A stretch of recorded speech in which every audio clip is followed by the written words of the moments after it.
صدق الله مولانا العظيم وصدق رسوله النبي الأمي الكريم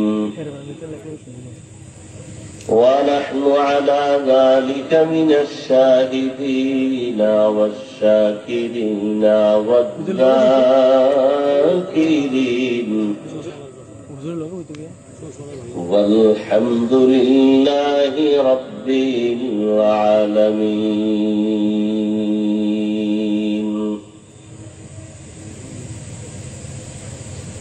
सूरज ने दिया अपनी शुआओं को ये पैगाम, सूरज ने दिया अपनी शुआओं को ये पैगाम, दुनिया है अजब चीज को भी सुबह को भी शाम, दुनिया है अजब चीज को भी सुबह को भी शाम।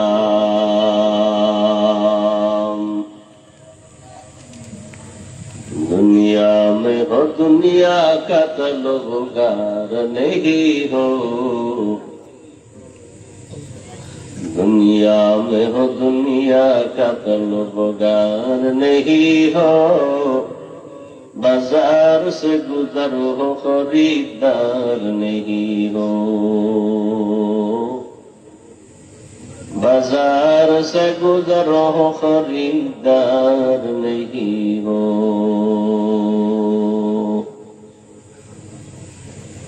मकबूल है शाद है काबिल तो बहुत है, मकबूल है शाद है काबिल तो बहुत है, आईना के मानिंदे तो नहीं दिल तो बहुत है, आईना के मानिंदे तो नहीं दिल तो बहुत है।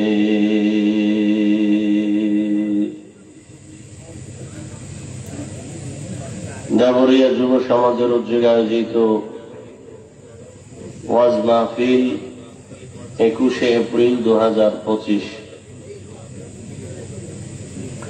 সভাপতি হযরতুল আল্লাম মাওলানা এহতেরামুল হক সাহেব দামাত বারাকাতুহুম, পীর সাহেব হুজানির প্রধান অতিথি জনাব আলহাজ ইলিয়াস পাটোয়ারি সাহেব, অন্যান্য অতিথিবৃন্দ, হযরত উলামায়ে কেরাম, অত্র অঞ্চলের বিভিন্ন স্থান থেকে আগত আল্লাহ পাকের আশিকিন, জাকিরিন, শাকিরিন, মুহিব্বিন, মুরব্বিয়ান এজাম, কলিজার টুকরা আমার সমবয়সী যুবক বন্ধুগণ, স্নেহের ছোট ভাই, পর্দার আড়ালে মা বোনেরা, আল্লাহ পাকের দরবারে শুকর যে আল্লাহ আমাদেরকে সুস্থ রেখেছেন, আলহামদুলিল্লাহ। হাজারো লাখো মানুষের মধ্য থেকে বাছাই করে পৃথিবীর শ্রেষ্ঠ মজলিস, উলামায়ে আহলে হকের মজলিস, গুনাহ মাফের মজলিস, তওবা কবুলের মজলিস,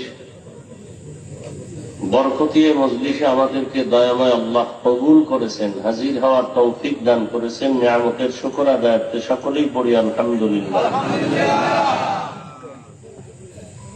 দরুদ ও সালাম সাইয়্যিদুল মুরসালিন রাহমাতুল লিল আলামিন, শফিউল মুযনিবিন, খাতামুন নবিয়্যিন, সৈয়দুস সাকালাইন, ইমামুল মুরসালিন, শফিয়ে আযম, রাসূল আকরাম, রহমতে আলম, নবিয়ুল আরব আল আযম, হাবিব কিবরিয়া, আশরাফুল আম্বিয়া, সৈয়দুল আম্বিয়া, শফিয়ে মাহশর, সাকিয়ে কৌসার, আকায়ে নামদার, মদিনা का ताजदार, आफताब नबूवत, फख्र मौजूदात, सैयदुल मखलूकात, हजरत मुहम्मदुर रसूलुल्लाह সাল্লাল্লাহু আলাইহি ওয়া আলিহি ওয়াসাল্লামের উপর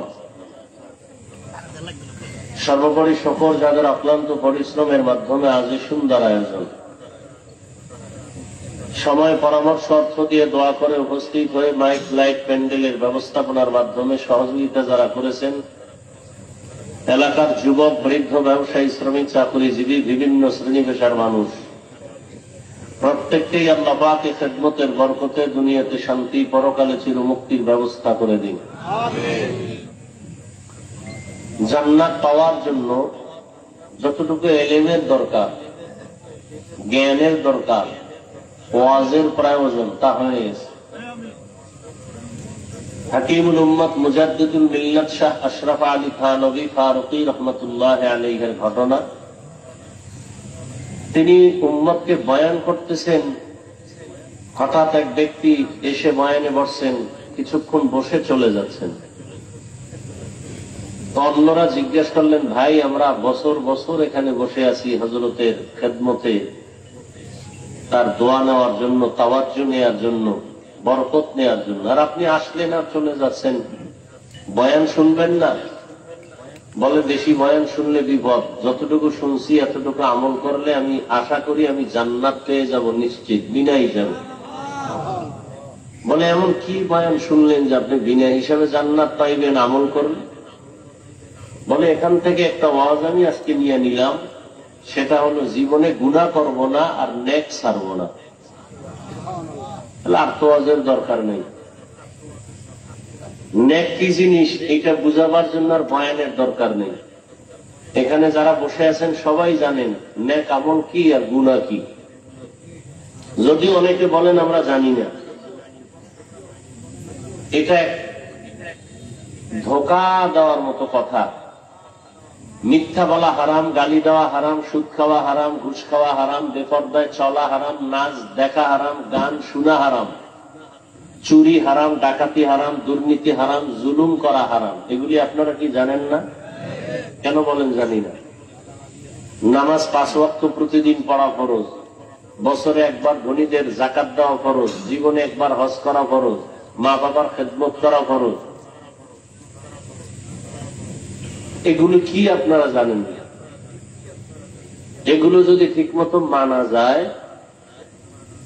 তাহলে আশা করা যায় ইনশাআল্লাহ আল্লাহ আমাদেরকেও জান্নাত দিবেন। কিন্তু এখন মানার খুব দুর্বলতা। দেখেন, একদিক দেখা জানি না,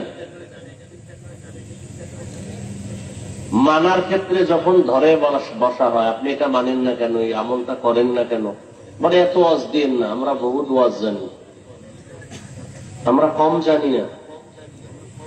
যেখানে এত আশিকে রসুল বসা, আজ অনেকে ফজর পড়ে নাই, জোহর পড়ে নাই, আসর পড়ে নাই, মাগরিব পড়ে নাই, এশাও পড়ে নাই, এরা আশিকে রসুল, এরা মুসলমান।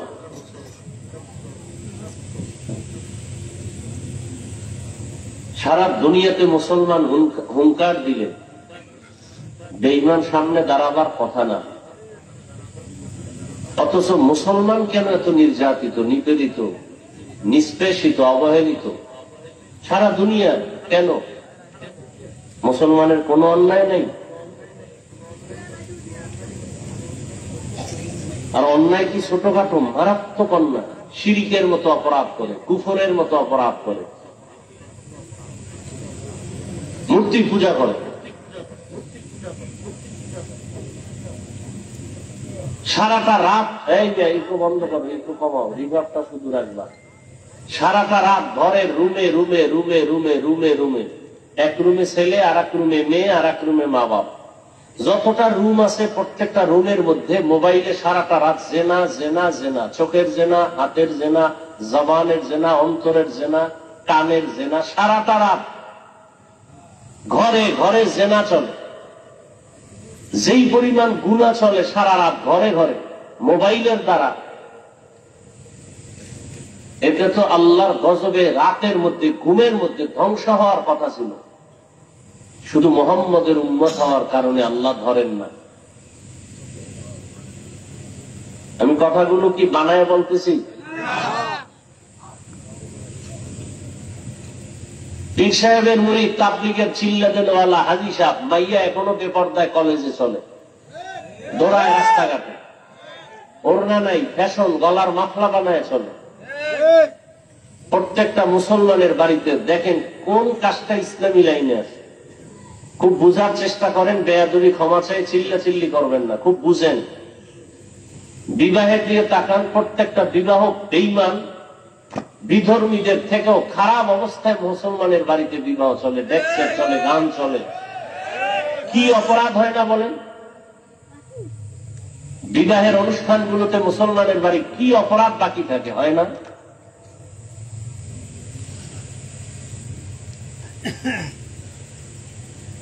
শুধু মুহাম্মদের উম্মত হওয়ার কারণে আল্লাহ ধরেন না। আল্লাহ তো ওয়াদা, মুমিন যখন আল্লাহকে বাদ দিয়া মানুষের গোলাম হবে, তখন আল্লাহ বেঈমানের হাতে পাওয়ার দিবেন মুসলমানকে পিটাবার জন্য, যে মুসলমানকে মারো। তা আল্লাহর ওয়াদা।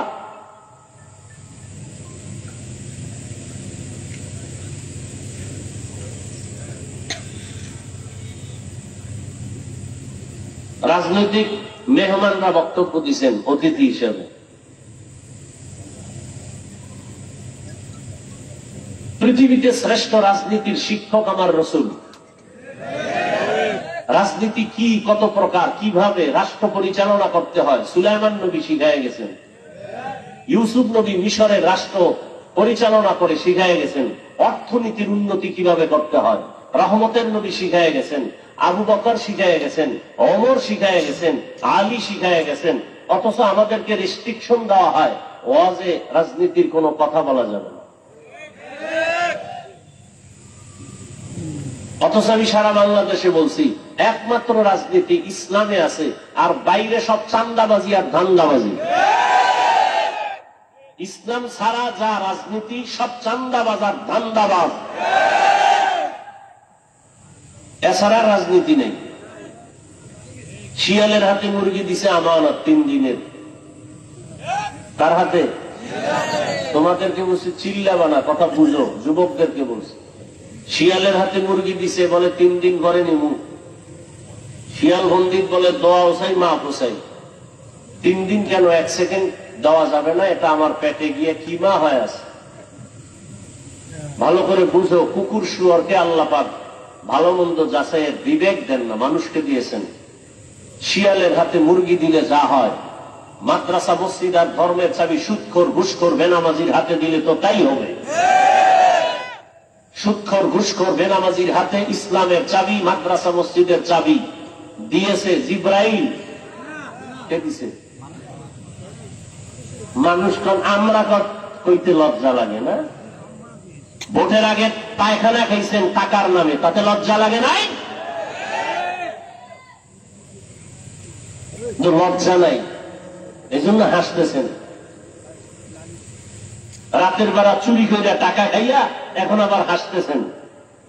এজন্য 1500 বছর আগে রাসূল বলে গেছেন, লা ঈমান লিমান লা হায়া আল্লাহ, যাদের লজ্জা নাই ওদের ঈমান নাই। ভোটের আগে যারা টাকা খাইছো, বাথরুমে গিয়ে 10 গ্রাম পায়খানা খাইও, এরপরে বাজারে গিয়ে হালাল সাবান দিয়ে কুলি করো, বন্ধ থাকবে না। কিন্তু যারা খেয়েছো হারাম, 1 পয়সা খেয়েছো হারাম, ভোটের নামে জাহান্নামের আগুন ছাড়াই গন্ধ যাবে না। বলার দায়িত্ব আমার, মানবেন কিনা সে দায়িত্ব আপনার। এখন কলিজায় লাগছে না? খুব লেগে গেছে, চিল্লাচিল্লি বন্ধ হয়ে গেছে।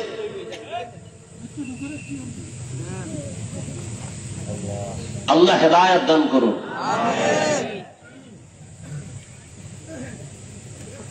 শান্তি সবাই চায়। এক বেচারার দুধের দরকার, গাভীর দুধ। কি দরকার? গাভীর দুধ পাবে গাভীর কাছে, ঘুরতেছে বলদের কাছে।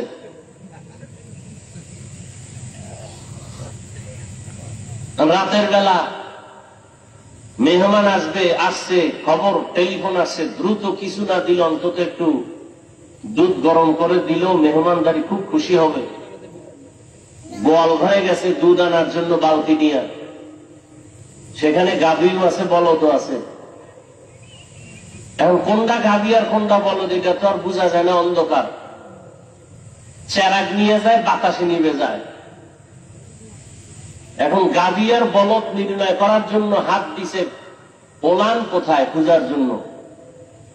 গাভীর পেছনে হাত না গিয়ে গেছে বলদের পিছনে, দুটাই দিছে প্রস্রাব করিয়া। ও বুঝছে যে আজকে আল্লাহ বোধহয় বরকত দিছে, টানাটানি ছাড়াই দুধ আসতেছে, বালতিটা নিচে দিছে, মুহূর্তের মধ্যে বালতি ভরপুর হয়ে গেছে, কপাল খুলে গেছে, সান কপাল দহন করা লাগে নাই। ঘরে গিয়ে ম্যাডামকে বলতেছে দ্রুত এটা গরম করে ফেলো। ম্যাডামও চেরাক জ্বালাইতে পারে না, অন্ধকারে চুলে আগুন দিয়ে দিছে। তো দুধ গরম আগুনে পড়লে হয় ঘ্রাণ, আর মুখে যদি আগুন লাগে তো এটা তো আরো দুর্গন্ধ বাড়ে। যখন দুর্গন্ধ বাড়তেছে বলে দুধের গন্ধ তো আসার কথা না, এমন কেন? পরে নজর করে তাকায় দেখে যে না, দুধের পরিবর্তে মুত আসছে, মুত। হাসবেন না, এই জাতি চায় শান্তি, কিন্তু যেই পথে দৌড়ায় এতে ডেইলি মুহূর্তে মুহূর্তে ঠাডা বইরে মরা দরকার। যেই পথে দৌড়ায়, রাশিয়ার কাছে শান্তি, আমেরিকার কাছে শান্তি, সুদের কাছে শান্তি, গ্রামীণ ব্যাংকে শান্তি, হ্যাঁ, বিল্ডিং এ শান্তি কই? 10 তলা বিল্ডিং এর মাস্তানি করে লাভ কি? বিল্ডিং থুয়ে যদি জঙ্গলে ঘুমানো লাগে। সুইস ব্যাংকে টাকা রেখে লাভ কি যদি টাকা বংশের কেউ ভোগ করতে না পারে? সম্মান দুই ভাবে পাওয়া যায়, এক সম্মান আল্লাহ দেয়, আর একটা সম্মান টাকা দিয়ে কেনা হয়। টাকা দিয়ে সম্মান কিনলে প্রথমে ফুলের মালা, ফাইনালে জুতার মালা। আর আল্লাহর দেয়া সম্মান যদি পায়, এরা দুনিয়ায় বাদশাহ, আখিরাতেও বাদশাহ। চেয়ারম্যানের চেয়ারের মেয়াদ শেষ, এমপি সাহেবের মেয়াদ শেষ, আর যাদের কাছে আল্লাহর দ্বীন আছে, কোরআন আছে, রাসূলের সুন্নাত আছে, আমাদের এই চেয়ারের কোন মেয়াদ আছে? কথা বলেন। আগেও যেমন ছিলাম এখনো আছি, ভবিষ্যতেও তেমন থাকবো ইনশাআল্লাহ। কোন টেনশন আছে? কোন টেনশন নেই। বিপদ গেছি গা, দেশ ঠান্ডা, ডক্টর ইউনূস সাহেব দেশ চালাইতেছে প্রশংসায় পঞ্চমুখ। তারপরেও হঠাৎ করে শুনতেছি অমুক জায়গায় হুজুরের ওয়াজ বন্ধ করে দিচ্ছে, অমুক জায়গায় মাইক লেগে গেছে। এগুলো কি হচ্ছে? এই জন্য বাঙালি তো সোজা হইতে খুব সময় লাগবে। করোনার মতো গজব দিয়া দুনিয়া ঠান্ডা করছে, বাঙালির মাজা এখনো সোজা করতে পারেনি। আগের সুদ করে এখনো ধাক্কা দিয়া প্রতিযোগিতার হারে সুদ খায়, আগের ঘুষ করে এখনো ঘুষ খায়, আগের বেনামাজি এখনো বেনামাজি। নামাজ তো পড়েই না, এরপরে বলবে যে আমাকে ইমান ঠিক আছে। কত কম বক্ত। আল্লাহ সব ভাইকে হেদায়েত দান করুন। মানেন আর না মানেন, কথাটা লিখে রাখেন, সময় পাইলে। পৃথিবীতে কিয়ামতের আগের দিন পর্যন্ত রসুলের ইসলাম ছাড়াই জমিনে কোনো শান্তি কেউ দিতেও পারবে না, আসবেও না। যারা স্বপ্ন দেখাবে এরা মিথ্যাবাদী, ধোঁকাবাজ। গণতন্ত্র এই জমিনে কোনোদিন শান্তি দিতে পারে না, পারবেও না। মাও সেতুনের আদর্শ, লেনিনের আদর্শ, কালমার্সের আদর্শ, প্লেটোর আদর্শ, পৃথিবীর কোন আদর্শ শান্তি দিতে পারবে না, একমাত্র মদিনার আদর্শ ছাড়া।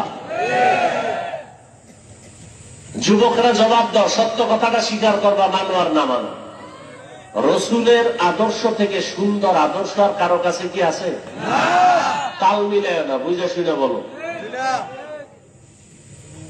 খুব বুঝার চেষ্টা করো। কেউ যদি এখানে বলতে পারো হাফিজ ভাই, রসুলের আদর্শ থেকে শেখ মুজিবুর রহমান সাহেবের আদর্শ একটু ভালো, খুব খেয়াল করিও।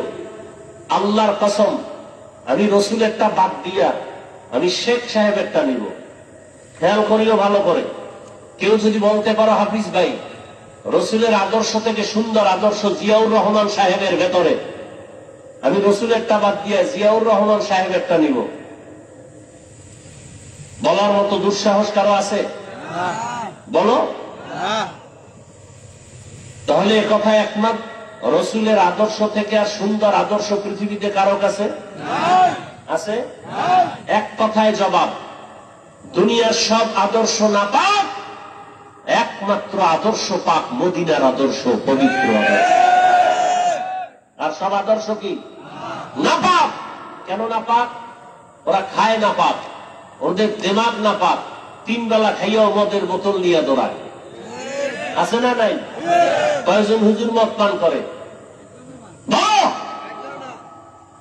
আর এই সোনার বাংলাদেশে যত বড় ভিআইপি তত বড় সুদখোর, তত বড় মদখোর। যত বড় ভিআইপি তত বড় মদখোর, যত বড় ভিআইপি তত বড় সুদখোর। খাইয়েই মদের বোতল নিতে হবে।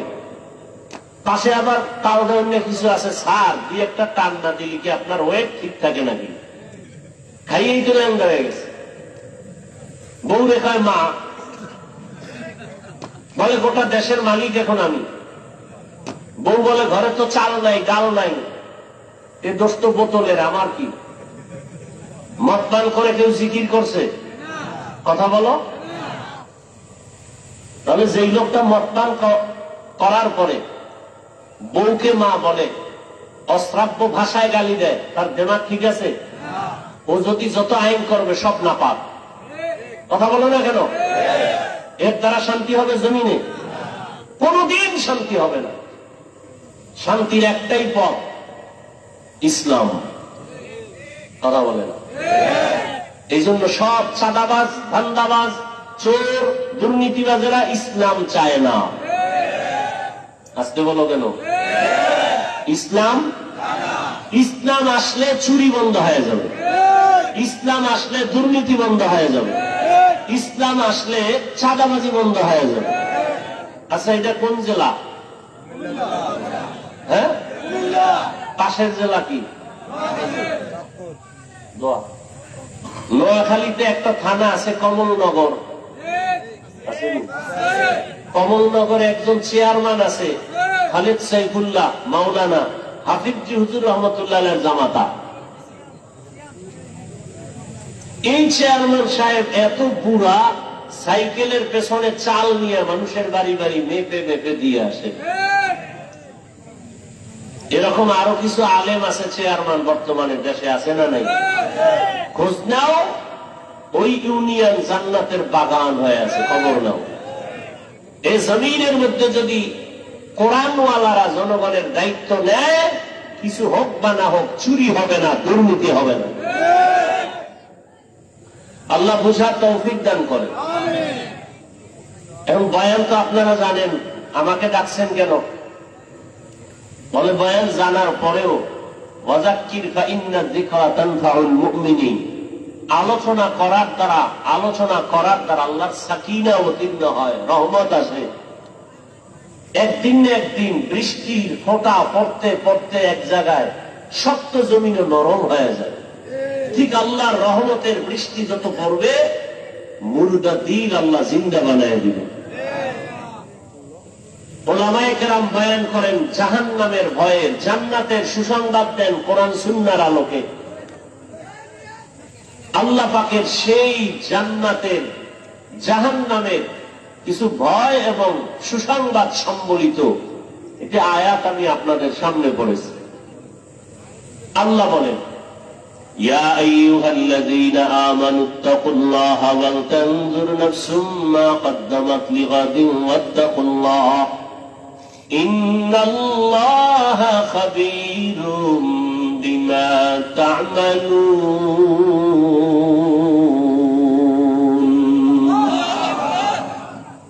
মুমিনদের আল্লাহ বলেন, তোমরা আমাকে ভয় করো, তাকওয়া অর্জন করো,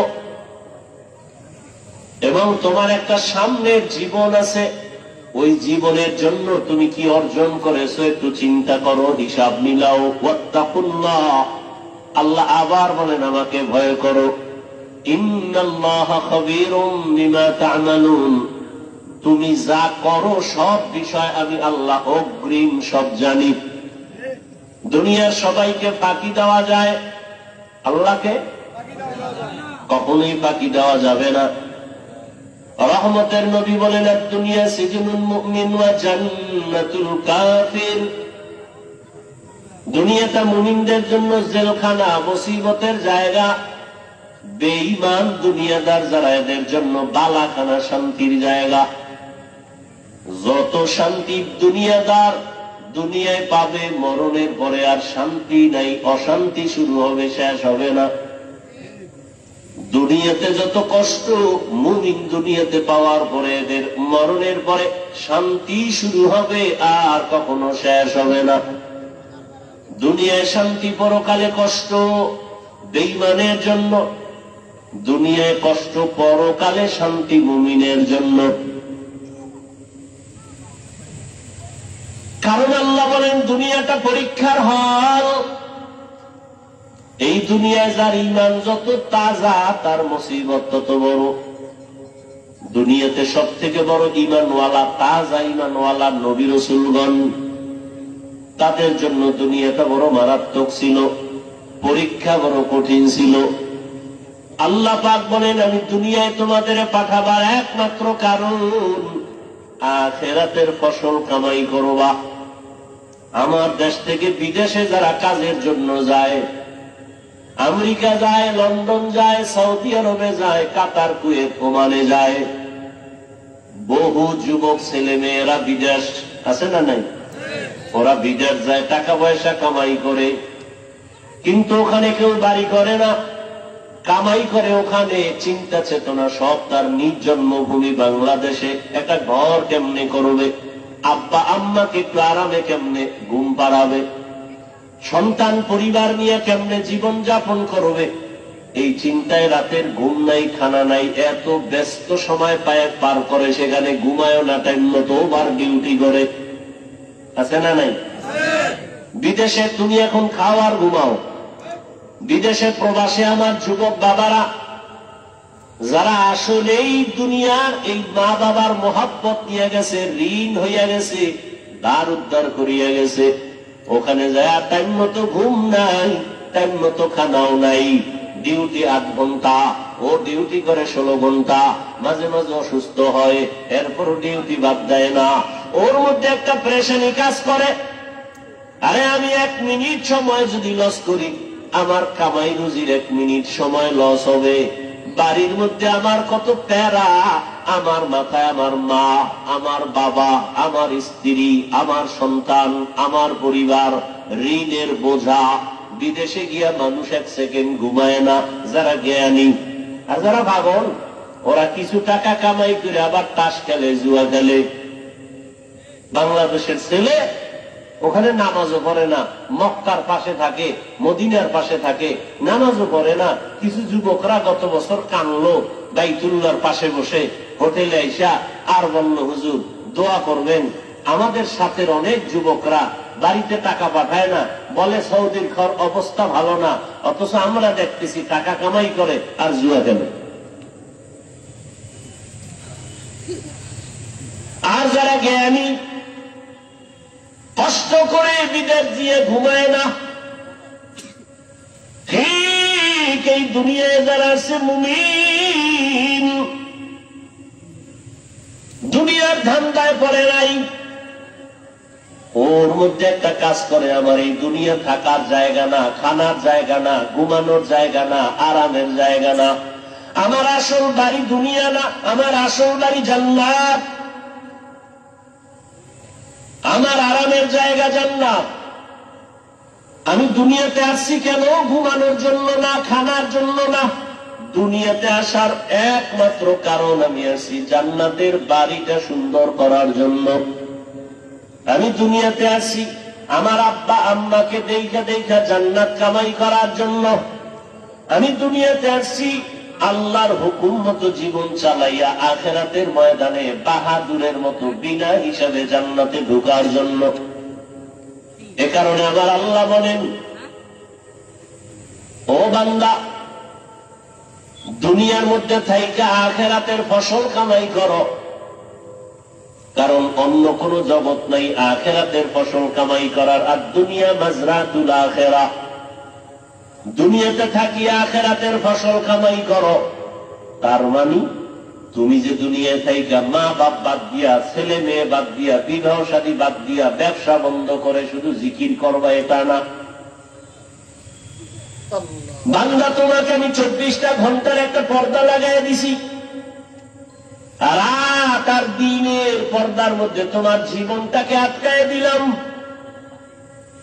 দিন রাত 24টা ঘন্টা দিলাম, কখনো দিন হবে বড় রাত ছোট, আবার কখনো রাত হবে বড় দিন ছোট। তুলিজুল লাইলা ফিন নাহার ওয়া তুলিজুন নাহারা ফিল লাইল ওয়া তুখরিজুল হাইয়া মিনাল মাইয়িতি ওয়া তুখরিজুল মাইয়িতা মিনাল হাইয়্যি ওয়া তারযুকু মান তাশাউ বিগাইরি হিসাব। এই মোনাজাত দিয়ে তুমি হ্যাঁ হুজুরের মজার মিডা মিডা ভালোই লাগে না?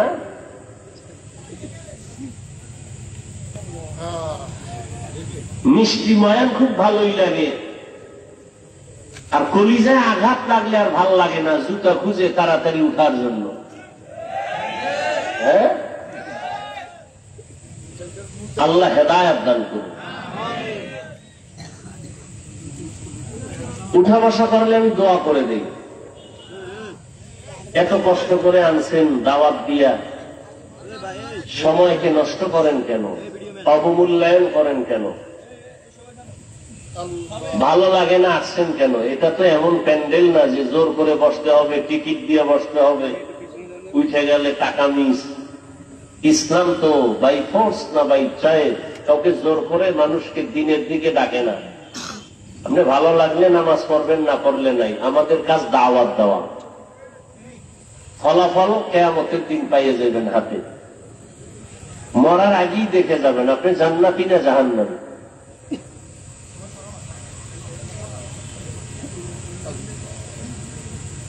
আল্লাহ হেদায়েত দান করুন। কয়দিনের হায়াত এই যুবক? এমন একটা দিন নাই যে যুবকের লাশের খবর নাই। মহামারী করোনার দিকে নজর করো, ভুলিয়া যেও না রে বাবা। দেখো শুধু লাশ, যুবকের লাশ। গাড়ি অ্যাক্সিডেন্ট হয়ে যত লাশ দেখো, অধিকাংশ যুবক। পানির নিচে যত মরণের লাশ দেখো, অধিকাংশ যুবক। এই যুবক বাঁচতে চায় বেশি দিন, হাতের মধ্যে অস্ত্র লইছে, মরণের অস্ত্র, মানে তাড়াতাড়ি মরবে। বাঁচতে চাও বেশি দিন, কিন্তু হাতের মধ্যে অস্ত্র কি? বেশি দিন বাঁচার না দ্রুত মরার? অস্ত্রটার নাম কি? মোবাইল। তোমাকে দ্রুত মেরে ফেলবে। তুমি যদি বেঁচে থাকো, বিছনায় পড়ে ভোগতে থাকো, সেই বাঁচার লাভ কি?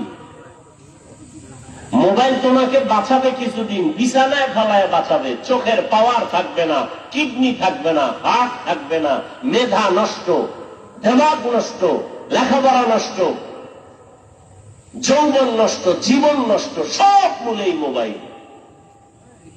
এটা লই ঘুরতেছ, বাথরুমে মোবাইল, ল্যাপের ভিতরে মোবাইল, সারা রাত মোবাইল। মা ছাড়বে, বাপ ছাড়বে, ভাই বোন সব ছাড়বে, মোবাইল ছাড়বে না। এই মোবাইলের কারণে মায়ের সাথে বেয়াদবি, এই মোবাইলকে কেন্দ্র করে বাবার সাথে বেয়াদবি, এই মোবাইলকে কেন্দ্র করে শিক্ষকের সাথে বেয়াদবি, এই মোবাইলকে কেন্দ্র করে মুরব্বীদের সাথে বেয়াদবি। এই মোবাইলকে কেন্দ্র করে কত সন্তান মা বাবার টাকা চুরি করে। মা বাবা, এই দেখো না, কয়েকদিন আগে ফেসবুক শরীফের মুরিদেরা কয়েকদিন দেখো না মোবাইলের কারণে বাবারে মারছে। এই যে কয়েকদিন আগে বাবায় গিয়ে ছুরির আঘাত করছে, বাবায় ছিল নাকি নামাজে? কথা হয় না কথা। তুই কবে মারবি বাবারে? তুই তো এই পথের যাত্রী, তোমার চরিত্রটা যে ভালো তা বলার উপায় নেই। কখন মেজাজ গরম হয়ে যাবে, মা বাবাকে হামলা চালায় দিও, বলা যায় না। মা বাবায় ভিতরে ভিতরে দোয়া ইউজ করে, আল্লাহ ছেলেটা যদি মরত তাহলে একটা বালা মুসিবত থেকে বেঁচে যাইতাম। কারণ ছেলের চরিত্র এত খারাপ, মানুষের সামনে মুখ দেখাইতে পারি না, লজ্জা। নিজেরা তো খুব বাহাদুর ভাবো না, অথচ তোমার মা বাবা চায় তুমি মরে যাও। তোমার চরিত্র এত খারাপ যে তোমার চরিত্রের কারণে লজ্জা পায় মা, লজ্জা পায় বাবা, মানুষের সামনে শরম পায় তোমার চরিত্রের কারণে। এমন অভিশপ্ত কপাল নিয়ে জন্ম নিয়েছ, শিক্ষক তোর উপরে বেজার, এত তোর ব্যবহার খারাপ, এলাকার মুরব্বীরা তোমার উপরে বেজার, তোমার ব্যবহার এত খারাপ, মা বাবা বেজার তোমার উপরে, তোমার ব্যবহার এত খারাপ, আলেম ওলামা তোমার উপরে বেজার, তোমার ব্যবহার এত খারাপ, অভিশপ্ত কপাল নিয়ে দুনিয়াতে আসছো কেন? কি নিয়ে কবরে যাবি? মরে গেলে মানুষ কি স্মরণ করবে? একটা মুসিবত গেছি গে, আলহামদুলিল্লাহ। মানুষ মরলে ইন্না লিল্লাহ পড়ে, তুই মরলে সবাই আলহামদুলিল্লাহ পড়বে। এমন পোড়া কপাল নিয়ে জন্ম নিয়েছ, বাহাদুরি করো বহুত কিছু। কোন দিন মরণ হবে জানা নাই, ঘুমের ভিতরে মরণ, ঘুমের ভিতরে হয়নি? যুবক বাবারা হয়নি? বেয়াদবি মাপ চাই। আমার তো তোমার সাথে দুশ্মনী চাই নাই, বরং আমার অন্তর চায় তোমার দুইটা পায়ে হাত দিতে পারলে, যদি নামাজি হইতা, দাড়িওয়ালা হইতা, আমি নিচে এসে পাও ধরতাম। অথচ তোমার মতো যুবকই তো কবি নজরুল, আজকে তার গুণগান গাও। তোমার মতো সারা রাত মোবাইলে অপরাধ করলে জীবনে কবি নজরুল হতে পারত না।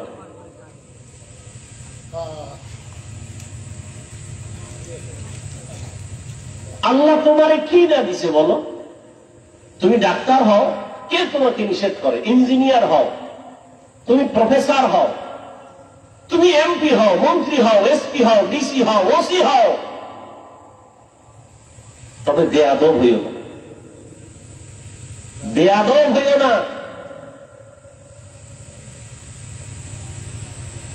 ইয়া আইয়ুহাল্লাযীনা আমানুত্তাকুল্লাহা ওয়াল তানজুর নাফসুম মা কদ্দামাত লিগাদিন ওয়াত্তাকুল্লাহ। তোমার এই জীবনটা জীবন না, তোমার আমার আসল জীবন মরণের পরে, চোখ দুটা বন্ধ হওয়ার পরের জীবন তোমার, অনন্তকাল অসীম এক জীবন তোমার আমার। আদম নবী দুনিয়ার থেকে চলে গেলেন, কবরে কত হাজার বছর হয়ে গেল। তোমার আমার দাদা নানি আত্মীয় স্বজন মুরব্বীরা অনেকের ছিলই না, কবরে পড়ে আছে কত শত বছর হয়ে গেল। যুবক, তোমার মতো কত যুবক জেনারেল লাইনে থাইকাও আখিরাতের ময়দানে দৌড়াচ্ছে বারবার। স্কুলে পড়ে, কলেজে পড়ে, চাকরি করে, 5 বেলার নামাজ পড়ে, দাড়ি কামায় না। এরকম যুবক নাই? মিথ্যা বলবা না। তুমি পারো না কেন? ওয়াজ সারা জীবন শুনে লাভ কি? এই কথার জবাব দাও, আর জীবনে ওয়াজ লাগবে না। তোমার মতো যুবক যদি স্কুল কলেজে পড়ে, 5 বেলার নামাজ পড়ে, জবাব দাও তুমি পারো না কেন? আর ওয়াজের দরকার নাই, ওয়াজ তোমার এটাই যথেষ্ট। তুমি পারো না কেন? তোমার মতো যুবক র্যাব, আর্মি, পুলিশ, বিডিআরের চাকরি করে, 5 বেলার নামাজ পড়ে, দাড়িওয়ালা, সত্য বলো আছে না নাই? বিবেকটা দিয়া জবাব দাও তুমি পারো না কেন? ও আমার কলিজার যুবক, তোমার মতো যুবক তাকায় দেখো, রাস্তায় গাড়ি চালায়, ড্রাইভারি করে, 5 বেলার নামাজি, দাড়িওয়ালা আসেনি। তোমার বিবেক দিয়া জবাব দাও তুমি কেন পারো না? তোমার কপালে কার বরদোয়া লাগছে? তোমার উপরে বুঝি আমার আল্লাহ বেজার হয়ে গেল নাকি? আমি হুজুর হইতে বলছি, আমি হুজুর হইতে বলি নাই, হুজুর বানাইতেও আসি নাই। বাংলাদেশে হুজুর অনেক বাইরে গেছে, হুজুর লাগবে না। আমার দেশে এখন হুজুরের অভাব নাই, আদর্শবান ডাক্তারের অভাব, আদর্শবান ইঞ্জিনিয়ারের অভাব, আদর্শবান ডিসিএসপি, এমপি, মন্ত্রীর বড় অভাব। আজকে যদি আমার দেশের প্রত্যেকটা থানা, জেলার ওসি, এসপি, ডিসি যদি আদর্শবান নামাজি হতো, জমিনের মধ্যে কোরআনের বয়ান চলতো, কোন মাস্তান বাধা দেওয়ার চিন্তাই করত না।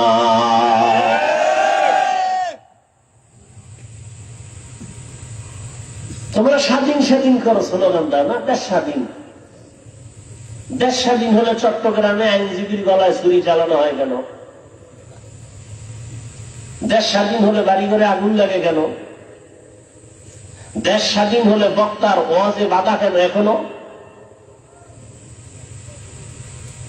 আলহামদুলিল্লাহ আমারটাই দিতে পারে না, আমি তো ওপেন ঘোষণা দিছি, যারা ওয়াজে বাধা দিব ওদের নাম লিস্টি করে আমাকে দাও এবং কি বলতে চাই রেকর্ড করে ফেলো। ওই জালেমের বিরুদ্ধে আমি আবার নতুন ভাবে বাংলাদেশে আন্দোলনের ডাক দিব, নতুন ভাবে আন্দোলন হবে সমস্ত জালেমের বিরুদ্ধে। চরমনের মাঠে বলে আসছি না, দুই গরুয়ে ধান খায়, মালিককে ব্যাট দিয়ে একটার উপরে বাড়ি মারছে আর একটা দৌড় দিছে। মালিককে তোরে তো বাড়ি দিলে দৌড় দাও কেন? এর পরের সিরিয়াল আমার। হ্যাঁ, কারো বিপদে লাফাইও না, নিজেও গাঁটটি রেডি রাখো। আলেমদের সাথে বেদবি করবা, গাঁটটি রেডি রাখো।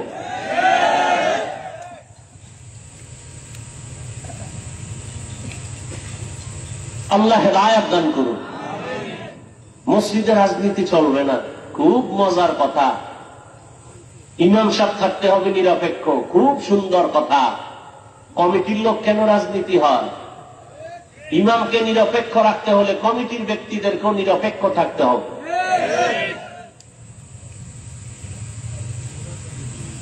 আর উলামায়ে কেরাম যদি রাজনীতির কথা বলে, পবিত্র কোরআনের আয়াত দিয়া কথা বলবেন, পচা ধান্দাবাজি চান্দাবাজির কথা বলবেন না।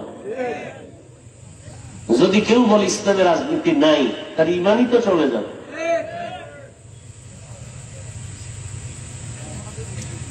এই কথা শিখায় কারা? যারা ইসলাম চায় না। কারণ সবাই জানে ইসলাম ছাড়া শান্তি নেই, সবাই জানে, বুঝে, কিন্তু ভয় ইসলাম আসলে চোরের ছুরি আর চলবে না, এই জন্য ভয়। আজকে সৌদি আরব এত বড় ইসলামী স্টেট, ইসরায়েলের মধ্যে যে হামলা মুসলমানের উপর ওরা চালায়, ফিলিস্তিনের জমিনে, ভারতের জমিনে, আসামে, এই পরিমাণ অত্যাচার, ইসলামের দৃষ্টি বাদ দেন না, মানবতার দৃষ্টি কোথায়? বেঈমান কথা বলবে দূরের কথা, মুসলমানেরাও চুপটি করে বসে আছে। কথা ঠিক নেই? আমরা যে একটু চিল্লাই, হুজুর গো ধাক্কায় চিল্লাই, ইমানের ভাবার তো নাই।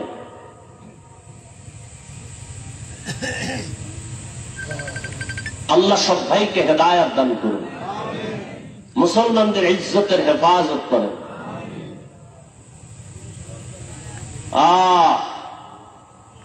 বাংলাদেশের মানুষ মনে করে আমরা তো নিরাপদে আছি, মায়ের কোলে, কোনো টেনশন নাই। ঝড় তুফান যদি শুরু হয়ে যায় আর দিবে না। বাংলাদেশ সাইজ করতে ওকে আঙ্গুলের একটা টোকাও লাগবে না, ওরা এটা সিরিয়ালের বাইরে রেখে দিচ্ছে। আপনি মনে করেন অনেক অজমা আফিল মাদ্রাসা মসজিদ, এখানে আর দুর্বল করবে কে? এই বাংলাদেশে ইসলামের ক্ষতি তো কোনো হিন্দু করে নাই, হিন্দু দাঁড়ায় বলে নাই হুজুর গো পিটাও, খ্রিস্টান এসে বলে নাই মাদ্রাসায় আগুন লাগাও। ইসলামের 12টা তো মুসলমান নামদারি মুনাফেকরা বাজাইছে।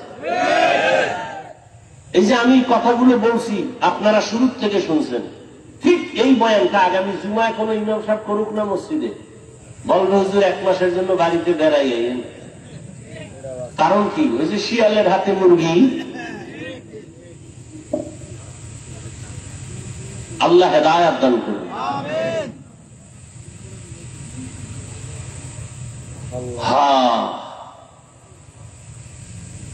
পরকাল জিন্দেগির জন্য কি হিসাব মিলাও রে বাবা?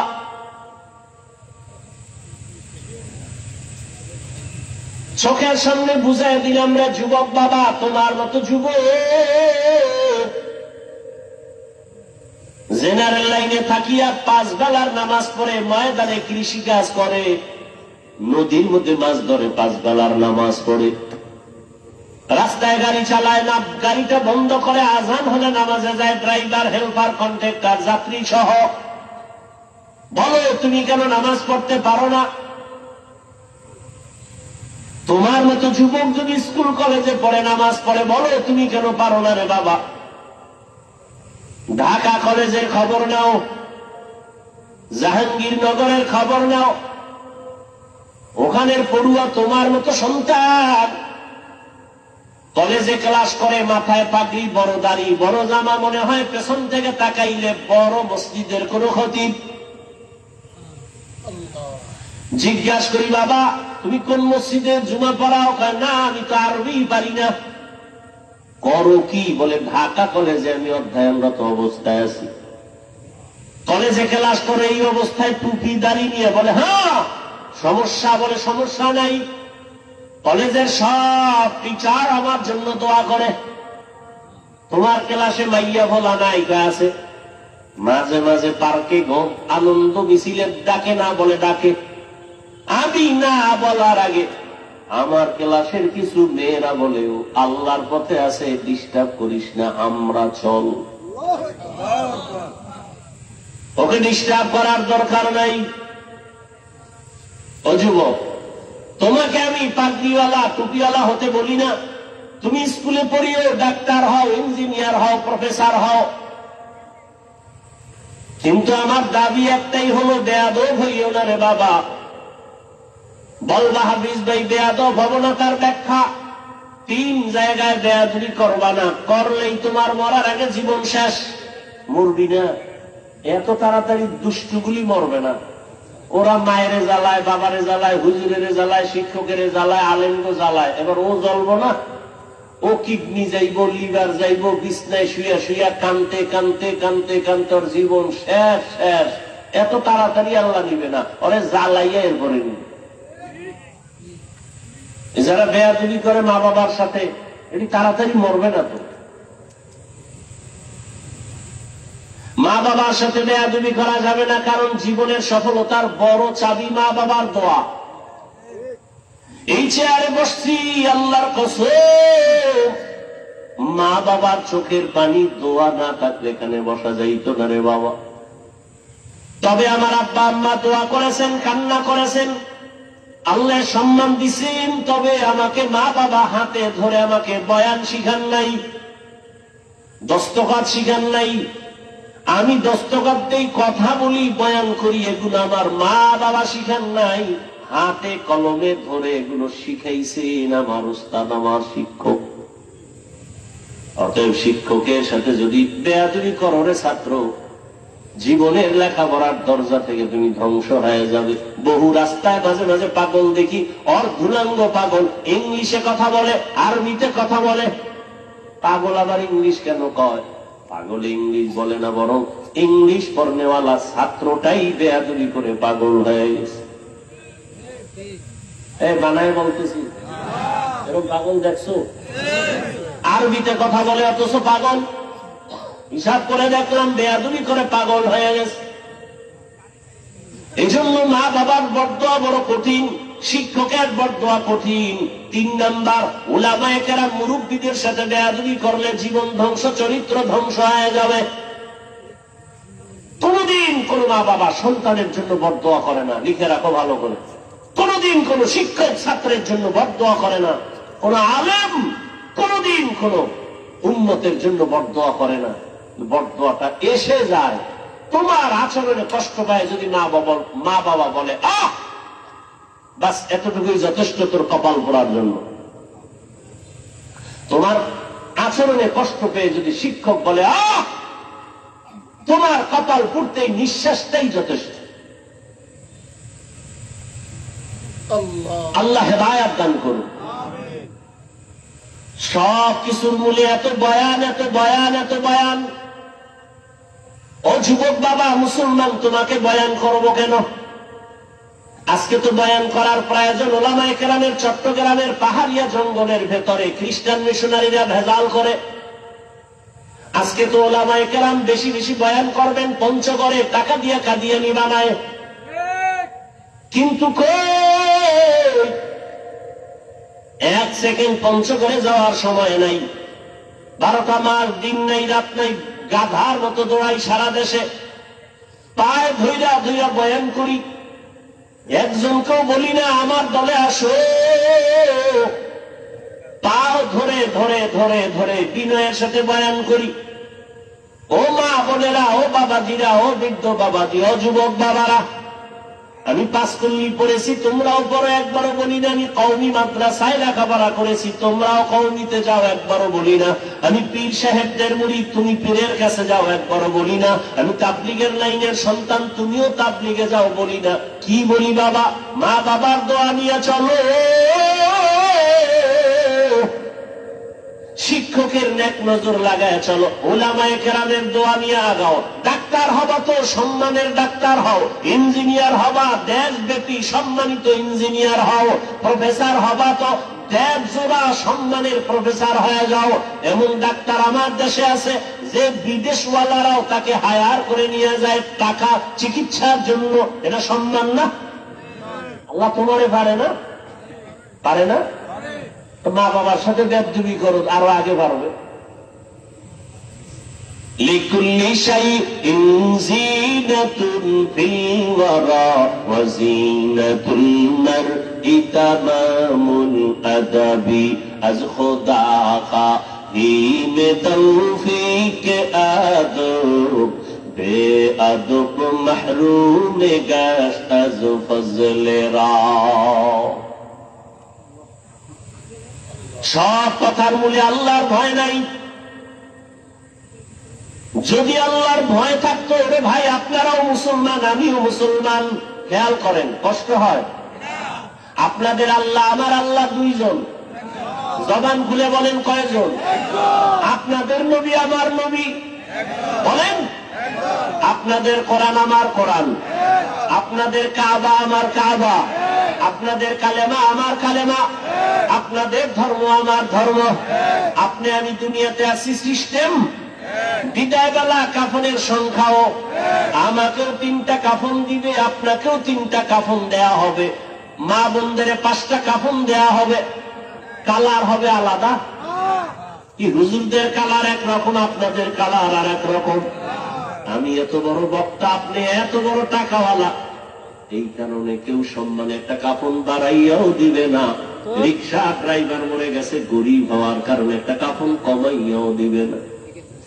আমাকেও যেই কাফন 3টা, আপনাকেও সেই কাফন দেয়া হবে, কালারও হবে এক। কাফনের উপরে লেখা থাকবে বড় লোকের লাশ, হুজুরের লাশ। এত মাস্তানি লাভ কি? আজ আমি বক্তা, আপনি শ্রোতা, আপনি বড় ডাক্তার, আমি রোগী, আমি ইমাম, আপনি মুক্তাদি। এত ভাব, টাকার গরম, ক্ষমতার গরম, এলেমের গরম। সাদা কাফনের মধ্যে যেদিন ঢুকবা, ওই দিন সব বাহাদুরি বন্ধ হয়ে যাবে। সাদা কাফনে ঢোকার পরে কে ধনী, কে গরিব, কে আলেম, কে মূর্খ, কে ইমাম, কে মুক্তাদি, কোনো লেখা থাকবে না। সব একাকার হয়ে যাবে। এত বাহাদুরি, কবরে যাওয়ার আগেই দেখো সাদা কাফনের প্যাকেট হওয়ার মাত্রই বাহাদুরি বন্ধ হয়ে গেল। কিসের এত বাহাদুরি? কই টাকাওয়ালা 3 কাফনের প্যাকেট হয়ে যাবে। কোটি টাকার মালিক দেখো অভাব হয় না দূর, গরিবী ঘুমায় আরাম করে মনটা বাহাদুর। ফেরাউনের লাশটা দেখো মিশর জাদু ঘরে, খায় না মাটি পোকা মাছি সবাই ঘৃণা করে। হৃদয় থাকিবে যার নম্রতা সদা, রহমত আসিবে সেথা প্রভুর ওয়াদা। বড় বড়াই থাকলে দিলে রহমত আসবে না, নিজেকে নিজে ছোট মনে করিও সদা। উঁচু জমিন থেকে বাণী নিচু জমিনে যায়, তেমনি খোদার রহমত আসে নম্রতার হৃদয়। ভোগবিলাসের বাড়ি গাড়ি পরে রবে সব, থাকতে সময় স্মরণ করো আল্লাহ আমার রব। ইন্নাল্লাযীনা ক্বালু রাব্বুনাল্লাহু সুম্মা ইসতাকামু ফালা খাউফুন আলাইহিম ওয়ালা হুম ইয়াহজানুন।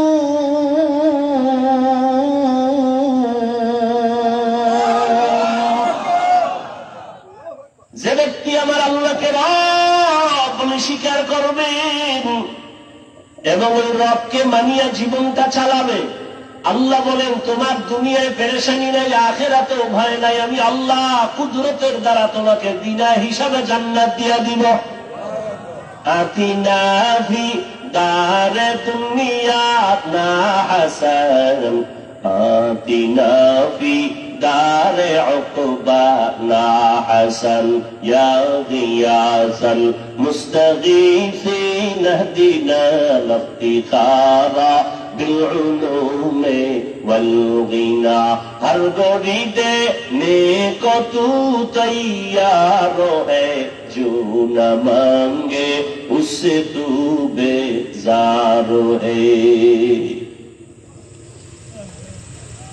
আপনারাও মুসলমান, আমিও মুসলমান, আপনার আমার আল্লাহ এক, নবী এক, কোরআন এক, কাবা এক, ধর্ম এক, কালেমা এক, দুনিয়াতে আসছি তাও এক, কাফনের কালার এক, সংখ্যাও এক, কবরের সাইজও হবে না। আপনাদের এলাকার কবর এক হাত বড়, কবরে রাখার পরে কবরের প্রশ্ন করা হবে কয়টা?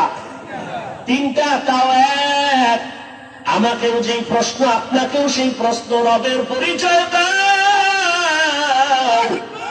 ধর্মের পরিচয় দাও, রাহমাতুল লিল আলামিনের পরিচয় দাও।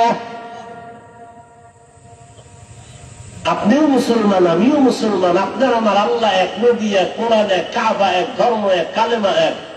অথচ আপনাকে পাও ধরে বয়ান করা লাগবে কেন? বরং বয়ান করার পরেও তো দেখি আমি টুপি খুলতে চাই না। আপনি কেমন মুসলমান যে টুপি দিতে চান না? আমি পাও ধরে ধরে বলি ভাইজান দাড়িটা লম্বা করেন, আমি দাড়ি কাটতে চাই না। আপনি কেমন মুসলমান যে দাড়ি রাখতে চান না? আমিও মুসলমান, আপনিও মুসলমান, আমি মসজিদে না ঢুকলে লজ্জা পাই। আপনি কেমন মুসলমান যে মসজিদে ঢুকতে গেলে লজ্জা পান? আমিও মুসলমান, আপনিও মুসলমান, আমি বেপর্দায় চলতে গেলে লজ্জা পাই। আপনি কেমন মুসলমান যে পর্দা করতে গেলে লজ্জা পান? কপাল বুঝি পুড়িয়ে গেছে রে যুবক,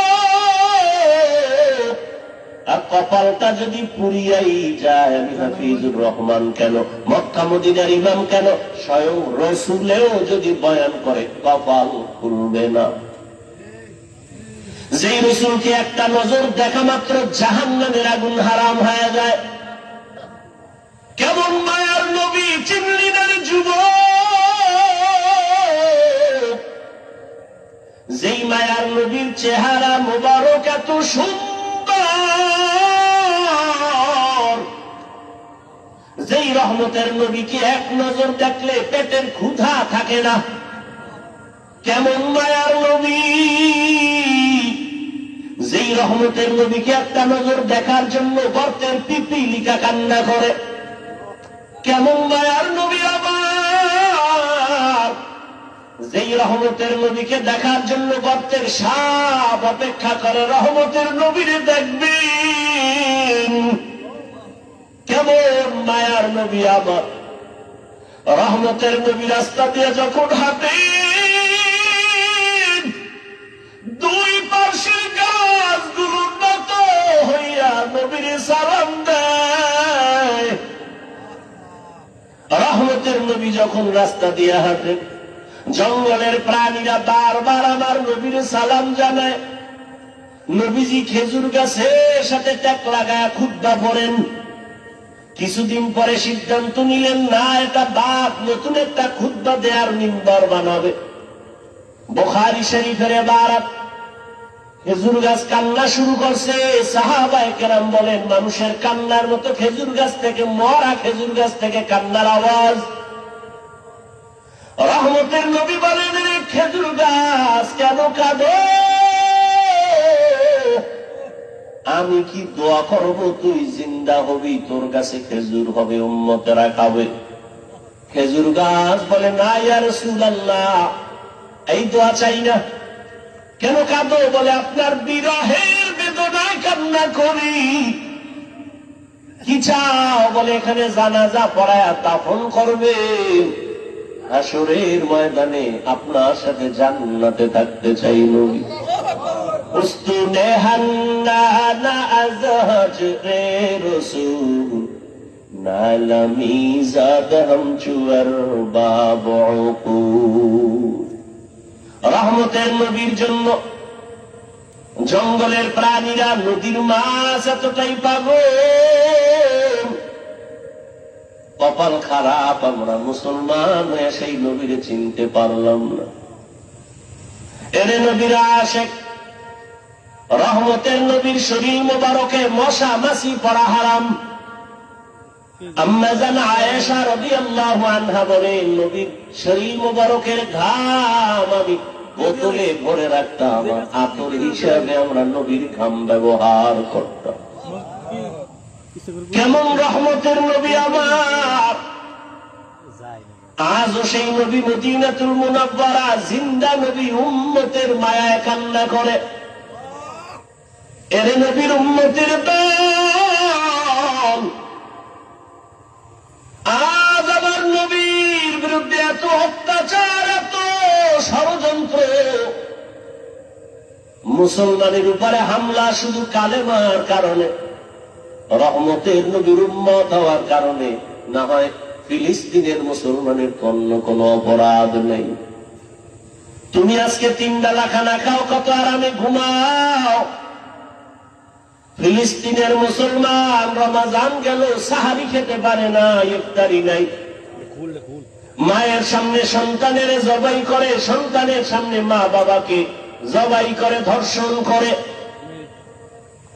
এরে সন্তান, ও মা বাবারা, একটা সন্তান অসুস্থ হয়ে গেলে তোমার ঘুম আসে না, সন্তান অসুস্থ পাগল হয়ে যাও। অথচ ফিলিস্তিনের মুসলমানের অবস্থা দেখলে কোন মানুষ স্থির থাকতে পারে না রে বাবা।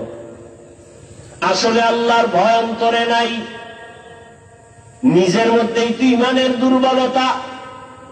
কয়দিন আর দুনিয়ার এই বাহাদুরি রে বাবা, এখনো সময় আছে, তওবা করো।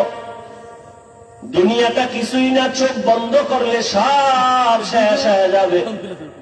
আজ আমি তুমি বলি আমার বাড়ি, আমার গাড়ি, আমার টাকা, আমার পয়সা, সব আমার আমার আমার। আজরাইল যেদিন হাজির হয়ে যাবে দেখবা নিজের জামাটাও কিন্তু আর আমার থাকবে না। আমার জামা, আমার গেঞ্জিগুলো বেলেট দিয়ে কেটে কেটে রেখে দিবে তোমার আমার সন্তানেরা। আমার হাতের ঘড়িটা আরেকজনের হাতে দিয়ে বলবে এটা আমার। আমার মোবাইলটা আর আমার থাকবে না, আরেকজনের মালিক হয়ে বলবে এটা আমার মোবাইল। আমাকে 3টা কাফনে পেঁচাইয়া ঘর থেকে বিদায় করে দিবে, অন্ধকার কবরে নিয়ে যাবে। কই ছেলে, কই মেয়ে, কই বাড়ি, কই টাকা, সব আমার থেকে আলাদা হয়ে গেল। 3 কাফনের বাসিন্দা বানায় জানাজা পড়ায় কবরের দেশে নিয়ে রাখবে। এমন একটা জায়গায় কবর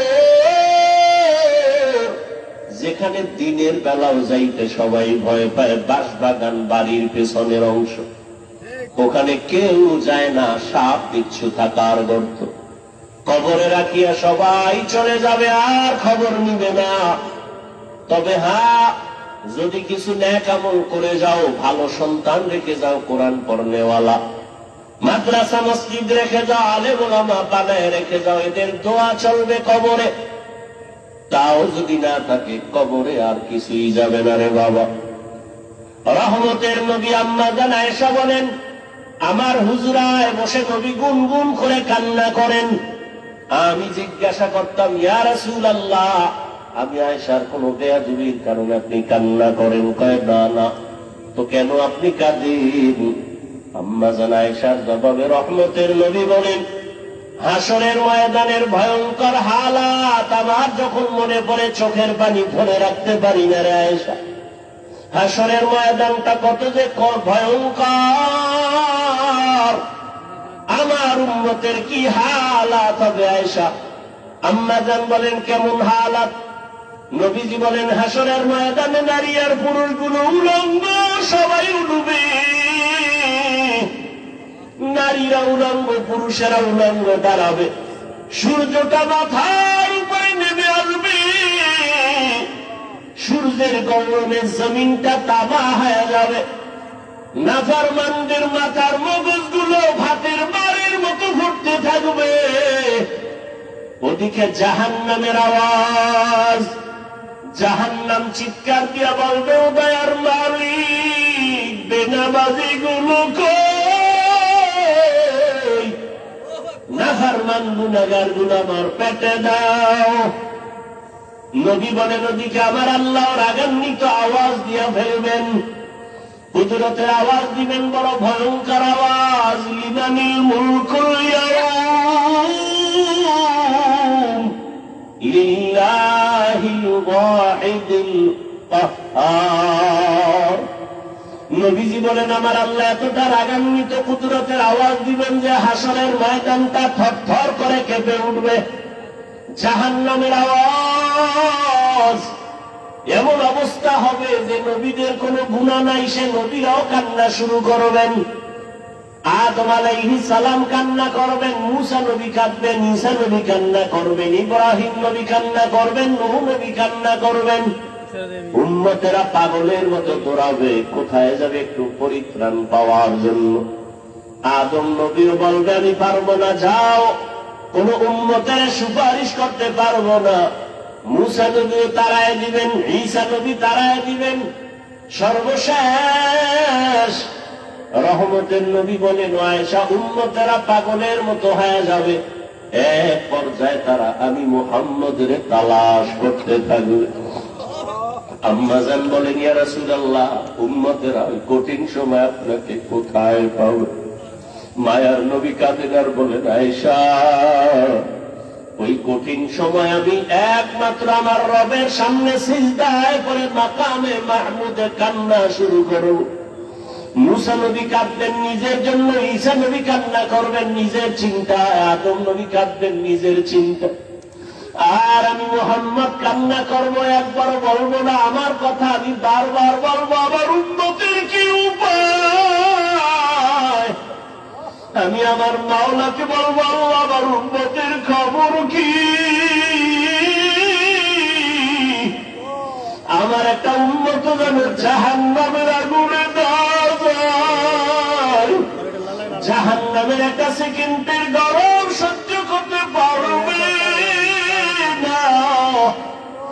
আমার আল্লাহ তখন আমার কান্না সহ্য করতে পারবেন না, দ্রুত বলবেন হে নবী আপনি মাথা উঠান, আপনার কান্না আমি আল্লাহ সহ্য করতে পারি না। আমাকে তখন আমার আল্লাহ বলবে যান আপনার উম্মতগুলো বাছাই করে করে জাহান্নাম থেকে জান্নাতের পথে নিয়ে যান। আমি তখন ওয়াদার পাইয়া আমার গুনাহগার উম্মতগুলো বাছাই করে করে করে করে হাউজে কাউসারের কিনারায় নিয়ে দাঁড় করাবো। কারণ সূর্যের গরমে পানির এত পিপাসা, এতটা কঠিন, আমার উম্মতগুলোকে আমি ধরে ধরে হাউজে কাউসারের কিনারায় নিয়ে দাঁড় করাবো। আম্মা জান আয়েশা বললেন ইয়া রাসূলুল্লাহ, কোটি কোটি কোটি মানুষের ভেতরে আপনার উম্মতের চিনবেন কিভাবে? মূসা নবীর উম্মত, ঈসা নবীর উম্মত, ইব্রাহিমের উম্মত কেমনে চিনবেন আপনারটা? নব রহমতের নবী বলেন হে আয়েশা, আমার উম্মতেরা দুনিয়ায় যারা ওযু বানাইয়া 5 বেলার নামাজ আদায় করত, কিয়ামতের ময়দানে তাদের ওযুর জায়গাগুলো নূরের আলোতে ঝলমল করতে থাকবে। আমি দেখে দেখে ধরে ধরে বলবো আমার উম্মতেরা হাউজে কাউসারের পানি আমার হাতে পান করে যাও। হাউজে কাউসারের গোড়ায় আমি নিজে পেয়ালা ভরে ভরে পানি দিব, আর উম্মতেরা পান করবে। এভাবে দিতে দিতে হঠাৎ করে উম্মতের লাইন এখন অনেক বড়, মাঝখানে পর্দা পড়ে যাবে। ফেরেশতারা পর্দা দিলা কেন? উম্মত এখনো তো বাকি আছে, ওদেরকে পানি পান করাবো। ফেরেশতারা বলবেন ইয়া রাসূলুল্লাহ, এই উম্মত গুলো আপনার আসল উম্মত না, এগুলো ভেজাল। আপনি দুনিয়ার থেকে বিদায়ের পরে এই উম্মত গুলো জাহান্নামের পথে চলতে চলতে এতটাই বেপরোয়া হয়ে গেছে, নিজেও নামাজ পড়ে নাই, অন্য নামাজ পড়তো তাও পছন্দ করে নাই, নিজেও দাড়ি রাখে নাই, অন্য দাড়ি রাখবে তাও পছন্দ করে নাই, নিজেও হালাল খায় নাই, অন্য হালাল খাবে তাও পছন্দ করে নাই। রহমতের নবী বলেন আয়েশা, তখন আমি রাগান্বিত হয়ে বলবো সহকান সহকা লিমান গাইয়ারা মিন বাদি। নবী বলবেন ভেঙে যা, তোরা আমার উম্মত না। নবী যদি তাড়াইয়া দেয়, তোমার আমার কপালে যদি ওই ধমকটা পড়িয়া যায়, আমার মাওলা গাইবি আওয়াজ দিয়া বলবেন, ও জাহান্নামের ফেরেশতারা এদেরকে ধর। ওরে আল্লাহর বান্দারা, সূর্যের গরম সহ্য করতে পারো না, বেতের বাড়ি সইতে পারো না, মশার কামড় সহ্য করতে পারো না, জাহান্নামের আগুনের গরম কেমন করে সহ্য করবারে বাবা। এখনো যদি আল্লাহর আযাবের ভয় অন্তরে আসে, 2 ফোঁটা চোখের পানি ছেড়ে গোপনে আমার মালিকের ডাক দাও। মনে মনে বলো, হে আল্লাহ, জীবনে কত গুনাহ করলাম, দাড়ি কাটলাম, নামাজ ছাড়লাম, বেপরদায় চললাম, ওলামায়ে কেরামরা কত বুঝাইলো, তারপরও নামাজ পড়ি নাই, দাড়ি রাখি নাই, বেপরদায় চলা বন্ধ করি নাই। আজকে থেকে তৈরি হয়ে গেলাম, আর নামাজ ছাড়বো না, বেপরদায় চলবো না, দাড়ি কাটবো না, মা বাবারে কষ্ট দিয়া বদদোয়া নিব না, ওলামায়ে কেরামের দোয়া নিয়া, শিক্ষকের দোয়া নিয়া, নবীর তরিকা মেনে চলবো রে বাবা। হেদায়েতের মালিক আমার আল্লাহ। কপাল যদি ভালো হয় তওবা করো, কয়দিন আর দুনিয়ার বাহাদুরি করো। চোখের সামনে কত যুবকের লাশ আর লাশ, এই জীবনে কত যুবকের জানাজা পড়ায় কবরে রাখলাম রে বাবা। ডানে বামে তাকায় দেখো, কত আপনজন বন্ধুরা চলে গেল, একদিন তোমার চলে যাওয়ার ডাক চলে আসবে। ওই দিনটা আসার আগে তওবা করে নাও। মা বাবার দোয়া নিয়া, শিক্ষকের দোয়া নিয়া, উলামায়ে কেরামের পরামর্শ নিয়া, নবীর আদর্শে জীবনটা গড়াও। মরিয়া গেল তুমি অমর হয়ে থাকবে, নবীর আদর্শের মালা গলায় লাগাও। আর নামাজ কাটিও না, দাড়ি কাটিও না, বেপরদায় চলিও না রে বাবা। তওবা করে নাও ও বৃদ্ধ বাবাজি, ও পর্দার আড়ালের মা বোনেরা। আপনার মতো কত মা স্বামীর মাল হেফাজত করে, পর্দা করে, নামাজ পড়ে, মোবাইলে সময় নষ্ট করে না। আপনারা কেন পারবেন না? নিজেও সঠিক পথে চলেন, স্বামীর মাল হেফাজত করেন, সন্তানটাকে আদর্শবান, কোরআন পড়নেওয়ালা ডাক্তার বানায় যান, ইঞ্জিনিয়ার বানায় যান। কোরআন পড়ে পড়ে সন্তান দোয়া করবে, নামাজ পড়বে, জীবনটা ধন্য হয়ে যাবে। ও আল্লাহর বান্দারা, তওবা করার মতো যদি অন্তর তৈরি হয়, মুনাফিকি অন্তরে যদি না থাকে, খাঁটি তওবার নিয়ত যাদের আছে, 2টো হাত আমার আল্লাহকে দেখাইয়া দাও। আয় আল্লাহ, আমাদের হাতগুলো কবুল করে নেন, তওবা কবুল করে নেন, তওবার উপরে মজবুত হইয়া চলার তৌফিক দান করেন। আমিন। আলহামদুলিল্লাহি রাব্বিল আলামিন।